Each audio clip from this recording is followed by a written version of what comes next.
Olá, alunos do nono ano da jornalista. Essa é a aula de interpretação 2, exercícios, os últimos exercícios de interpretação para o nono ano. E nós vamos começar vendo a questão número 1. Antes de ver a questão número 1, eu gostaria de destacar algo muito importante para vocês. É o seguinte: para que a gente possa fazer uma boa interpretação, é importante sempre imaginar a situação descrita no texto que nós estamos lendo. Então, vamos ler o primeiro texto imaginando a situação, imaginando Carlos Heitor Coni, seu Ernesto, Dona Julieta, enfim, vamos imaginar a situação. Vamos lá. Questão 1. Carlos Heitor Coni. Carlos Heitor, um dos 4 filhos de seu Ernesto e Dona Julieta, é carioca do bairro de Lins, Vasconcelos. Já quis ser padre, mas a vocação durou pouco e logo os estudos no seminário foram deixados de lado, assim como a faculdade de filosofia. Gostava de brincar com as palavras. Tirava daqui, colocava ali, criava e contava histórias. Elas foram tantas que ninguém se espantou quando Carlos Heitor Coni, já rapaz, resolveu seguir a carreira do pai e ser jornalista. Bom, gente, Carlos Heitor Coni realmente é um escritor brasileiro. Se você quiser saber mais, você pode dar uma procurada aí no Google sobre Carlos Heitor Coni.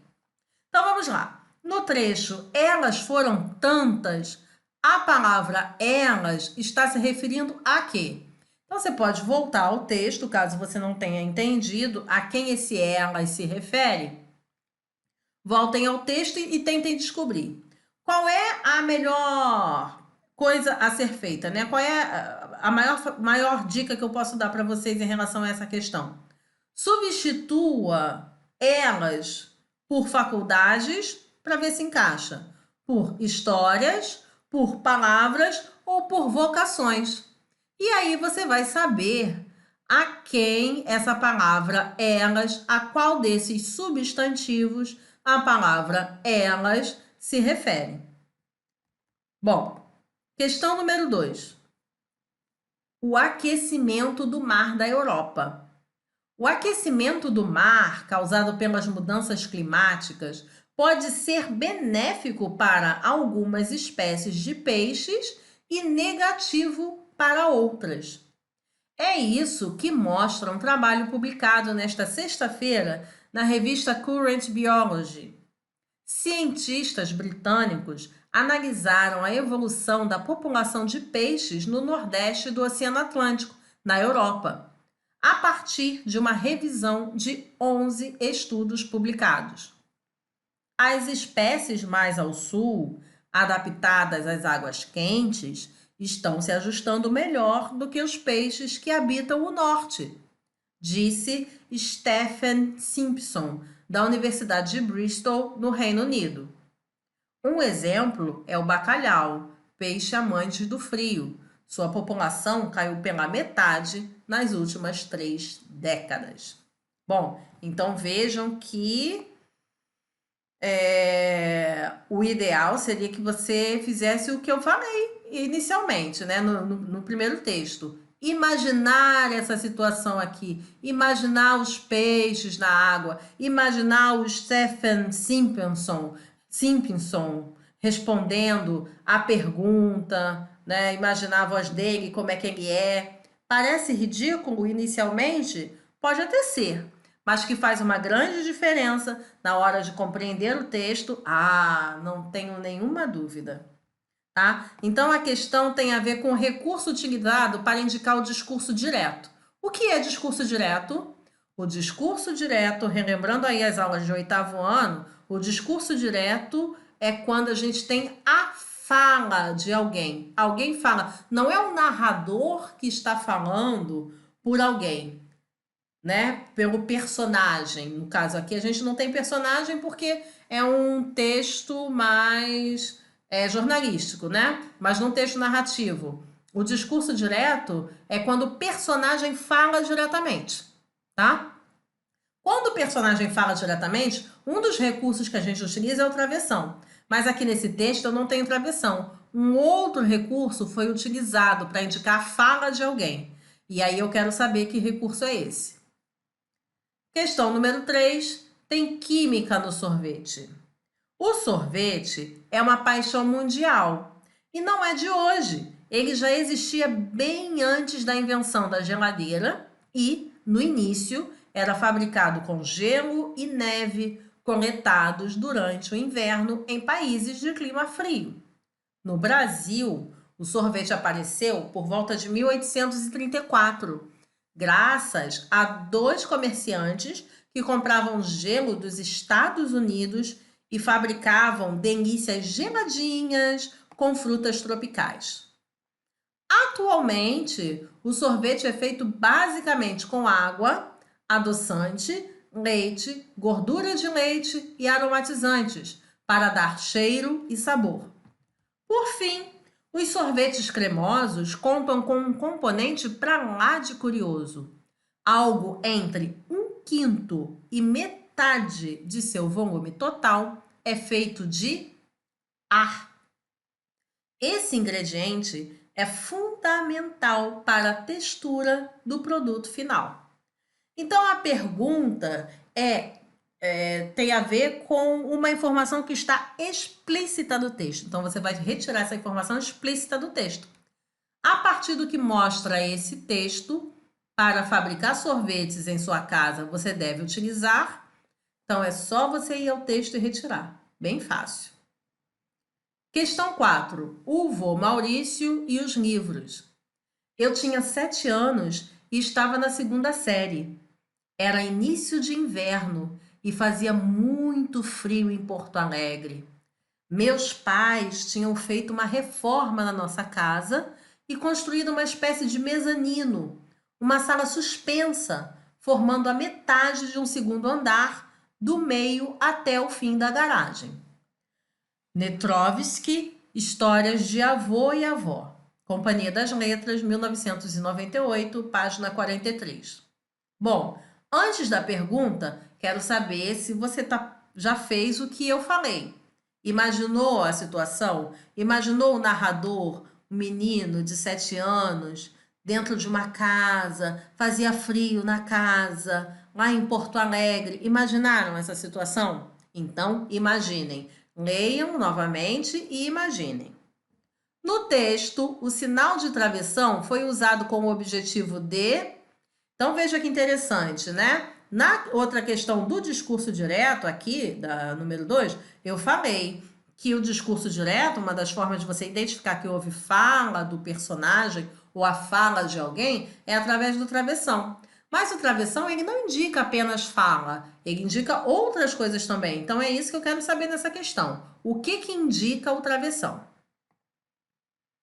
Questão número 5. Na pré-história, baleia com patas. Paleontólogos americanos encontraram no norte do Egito o esqueleto de uma baleia antiga com uma característica surpreendente: patas rudimentares.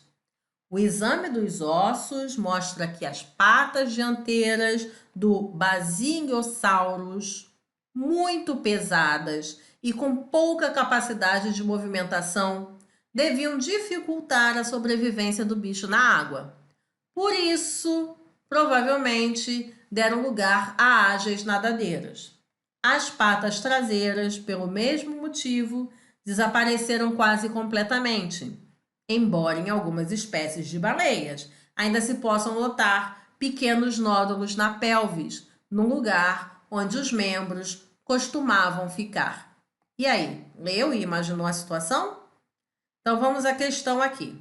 A expressão negritada, ou seja, que está em negrito, mais escura, é uma referência à informação sobre. Aqui está a informação negritada, por isso. Então, essa expressão por isso faz referência a que informação? Estão aqui as opções. Questão número 6. Chuva de meteoritos. A cidade de Jingin, no nordeste da China, nunca mais foi a mesma depois das 15 horas do dia 18 de março de 1976. Nesse exato momento, meteoritos de até 2 toneladas começaram a cair num raio de 500 quilômetros quadrados em torno da metrópole. A chuva de pedras abriu crateras de até 6 metros de profundidade, mas, por um verdadeiro milagre, não atingiu ninguém, pois havia várias casas na área irrigada pelo toró de pedregulhos. O vocábulo que aparece entre aspas na última linha foi registrado com esse recurso para. Bom, então você vai voltar lá no texto e ver que ele está falando de chuva. Mas não é do tipo de chuva que nós estamos acostumados a ver. Não choveu água, né? Mas aí ele fala sobre irrigada. Essa chuva irrigou. E aí eu quero saber por que ele colocou entre aspas. Questão número 7. Volume de gelo no Ártico nunca foi tão baixo. No passadiço do navio Arctic Sunrise, o imediato canadense Paul Ruzick olha desanimado para as placas de gelo em volta. Isso tudo é gelo de primeiro ano. Pensamos que iríamos achá-la ontem, mas não achamos nada. O que o imediato buscava era uma placa de gelo marinho grande e estável, onde o Arctic pudesse atracar para que o artista plástico americano John Keighley fizesse uma escultura em protesto contra a mudança climática. Então, as aspas do trecho negritado refere-se a uma... Respondam. Muito interessante essa questão. Questão 8. Esse é um trecho do relato de um ciclista em uma viagem de Santo André a Santos, São Paulo. Na sexta-feira, o piloto me ligou e disse que ele e mais 2 amigos iriam tentar descer a Serra do Mar de bicicleta pela Estrada Velha. Vou junto. Arrumei minha mochila recém-comprada com algumas poucas coisas e fui dar uma ajeitada na bicicleta, que também tinha passado por um upgrade recentemente.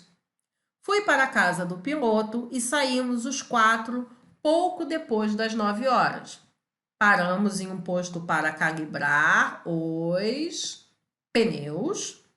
O Mogli e o Paulo tinham vindo de São Paulo durante a madrugada. A frase do texto em que há registro do discurso indireto é: bom, gente, então vejam, se o discurso direto é quando o personagem fala diretamente no texto, o que é o discurso indireto? O discurso indireto é quando o narrador fala pelo personagem, ou seja, o narrador reproduz as falas do personagem. Ele diz, fulano disse isso e isso assim assado. Então, aí a gente tem um discurso indireto. Questão 9. O trecho foi retirado da entrevista de Milton Nascimento concedida à revista Língua Portuguesa. Meu caro, antes de mais nada, gostaria de dizer que se você não sabe quem é Milton Nascimento, eu aconselho você fortemente a procurar no Google sobre ele, ok? Então vamos lá. Entrevistador. O disco Clube da Esquina, de 1972, foi um marco na sua carreira? Milton Nascimento. Esse disco foi um marco para todos nós. Eu, Lô Borges, Márcio Borges, Fernando Brant e Ronaldo Bastos. Fiz o convite primeiro para o Lô, depois chamei os outros músicos. O Lô é até hoje um dos meus melhores amigos. Nós compomos ainda. Agora, ele fez uma homenagem para mim que quase acabou comigo. Eu disse para ele, você quer me matar, pô? Ele é o maior barato. Então, vamos lá. As expressões em destaque revelam uma marca de informalidade. O que é informalidade? Informalidade é aquela maneira de falar que nós falamos com as pessoas que são mais próximas da gente, com os nossos familiares, com os nossos amigos mais chegados. A gente fala de maneira informal. Então, retomando aqui, ó, as expressões em destaque revelam uma marca de informalidade, já que são usadas normalmente na fala e não na escrita. Então, é fato que, na hora de escrever, nós tomamos um cuidado diferente com a língua e procuramos não utilizar de informalidade, né? Então, o uso de tais expressões por Milton Nascimento se ajusta ao... E aí vocês vão dizer por que que ele utilizou informalidade aqui, tá bom? Última questão, a questão 10. Em Trem de Ferro, Manuel Bandeira, que é outro que, se você não conhece, eu aconselho fortemente a procurar no Google sobre ele. Então, em Trem de Ferro, Manuel Bandeira usa uma variante da língua para marcar a musicalidade do poema, que se assemelha ao som de um trem. Tal variante é percebida pela... E aqui tem as opções. Então, vamos ler e ver se vocês conseguem aí identificar essa musicalidade, tá? E estamos falando de um trem. Então, veja lá. Café com pão, café com pão, café com pão. Virgem Maria, que foi isto, maquinista? Quando me prenderam no canaviar, cada pé de cana era um oficiar. Oh, oh! Então, vocês vão responder aí o que que vocês perceberam de musicalidade nesse poema, ok? Então, até a próxima aula, em que eu também vou trazer aí um vídeo explicativo dos exercícios.